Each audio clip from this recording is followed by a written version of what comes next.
NXT has just put on a fantastic show at Vengeance Day in Washington DC. After running hot and a little cold last year with their PLEs, they were right back in form on Saturday night with some banger title matches and the very impressive debuts of a new stable of athletic freaks in the men's division, and a massive signing in the women's division who just happens to be an athletic freak herself.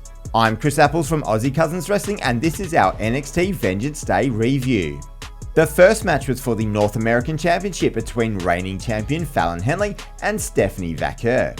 Henley has had some decent matches in her title reign, but this one was far and away her best. The match started off with some really good looking chain wrestling, with Fallon just about keeping up with the very technically gifted Vaquer. Fatal Influences JC Jane and Jasmine Nix were on the outside in this match and were interfering where they could, allowing Henley to have a long period of dominance. Once Vaquer took control again, taking out Fatal Influence, she really stepped up another gear, performing power moves, technical moves and dives with incredible ability, and then hit her SVB backbreaker and her spiral tap PLE finisher for the 1-2-3 and the championship win.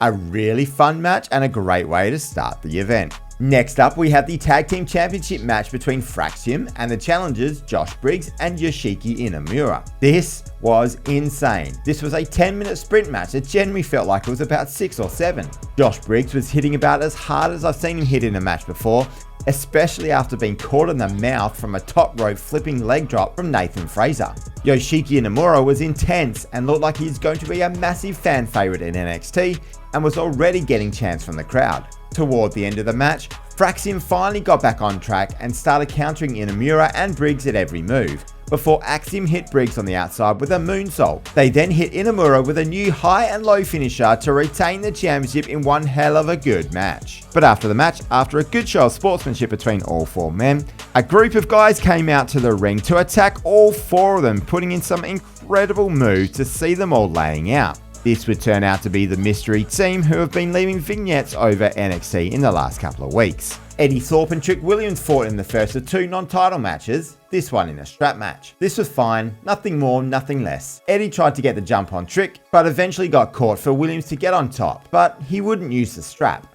Once Eddie got on top, he was whipping Trick all over the place until it was Trick's turn when he finally started using it. But a low blow from Eddie Thorpe to Trick, and then using the trick shot finisher on his opponent to get the win out of nowhere. Trick's aura is starting to fade, and it's hard to see what they do with him from here. Maybe a promotion to the main roster now to face opponents who can work him around the ring the way Ilya Dragunov did is the best thing for his development. If you love some NXT, then check out our channel by hitting the subscribe button.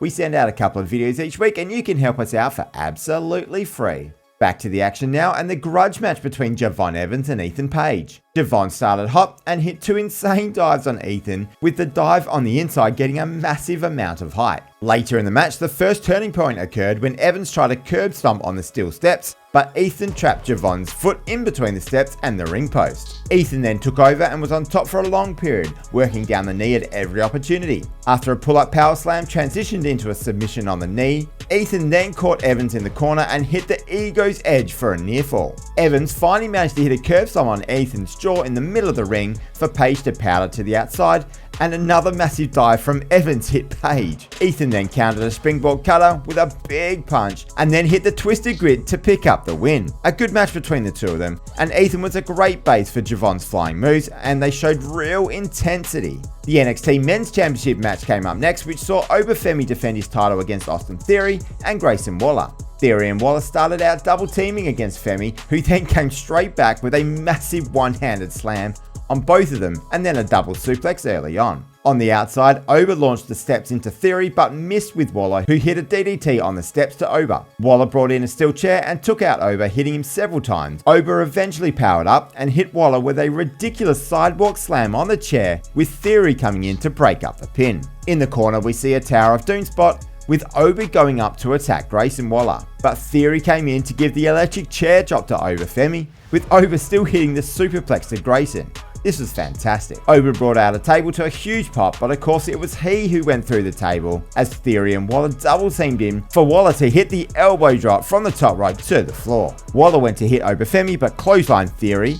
who hit another freight train attack in the turnbuckle. And on the outside, Oba put Waller through the announcer's table before Theory hit a tornado DDT and A-Town Down Under on Oba Femi for the pin. But it was Waller who pulled the referee out to stop the 3. After Waller and Theory argued, Femi got back on top and went for Faller Grace on Theory. Waller went to hit the rolling cutter, but Oba moved out the way, so he got Theory instead. Femi hit Fall of Grace on Waller for the win. This match was really good, and definitely didn't get bogged down in the A-Town Down Under breakup storyline. But that wasn't it for Oba Femi, as while he was celebrating, he got jumped by the new mystery team of performance guys. That we see are Cutler James, Dion Lennox, Osiris Griffin, and Saquon Shugars. These guys look so big, intense, and athletic. I'm excited to see where this heads. One more match to go, and it was another absolute banger for the Women's NXT Championship. Giulia taking on Roxanne Perez, Bayley, and Cora Jade in a 4-way match. Cora and Roxanne double-teamed Bayley early until Giulia picked her spot to start. Then they counted near falls before starting the fight properly. Cora and Roxanne showed they wouldn't have an alliance as they fought until Giulia took over,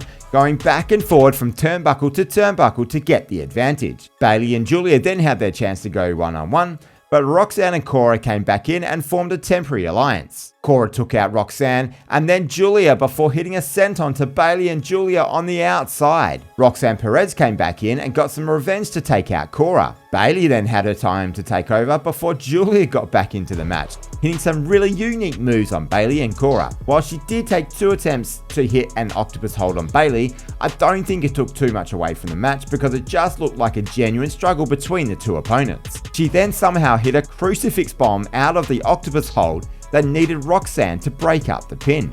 Giulia and Roxanne then traded counters and submissions, which led to a fantastic exchange between the 4. Cora hitting a step-up knee on Roxanne and her finisher on Bayley, but it was broken up by Roxanne at the last second. Jade got the better of the Tower of Doom spot, powerbombing Bayley, who hit a back suplex on Giulia, who then hit a superplex on Roxanne. Again, this was another insane spot. The slugfest portion of the match then ensued after This Is Awesome chants, with Cora hitting Giulia with a suplex on the outside, and Roxanne hitting Bayley with pop rocks on the outside, before going in and hitting another pop rocks to Bayley, which was just broken up by Cora. Cora Jade then hit her DDT finisher on Roxanne before Giulia hit the Arrivederci knee on Cora, followed by another Arrivederci knee on Roxanne, and then the Northern Lights bomb for the win.